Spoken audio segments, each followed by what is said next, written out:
హే cuties, good morning అందరికీ. మేమైతే early morning ready అయిపోయి టెంపుల్కి బయలుదేరిపోయాం. చాలా రోజుల నుంచి వెళ్దాం అనుకుంటున్నాం, వెళ్ళలేదు. ఇవాళ అయితే కుదిరింది. మా అత్త మామలు కూడా ఉన్నారు అనేసి వెళ్దాం అనుకున్నాము. గుడి ముందరనే శివయ్య నంది అయితే కనిపిస్తారు మనకి.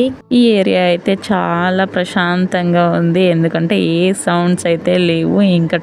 ఇంకా టెంపుల్లోకి ఎంట్రీ అయిన వెంటనే కాళ్ళు చేతులు కడుక్కున్నాం. ఇంకా పూలు టెంకాయలు అయితే తీసుకొచ్చినాం. ఇంకా ఇక్కడైతే వీరభద్ర స్వామి, భద్రకాళి అమ్మవారిది అయితే టెంపుల్ ఉంటుంది. ఇంకా వీరభద్ర స్వామి దగ్గర అయితే ఫస్ట్ దర్శనం చేసుకున్నాం. తర్వాత వినాయకుడి దగ్గర, తర్వాత అయితే భద్రకాళి అమ్మ దగ్గర అయితే వచ్చేసాం. ఇంకా దర్శనం చేసుకున్న తర్వాత గాజులు అయితే ఇచ్చారు స్వామి. ఇంకా కూర్చొని మేము టెంకాయ ముక్కలు అయితే తినేసి ప్రసాదం కూడా తీసుకున్నాం.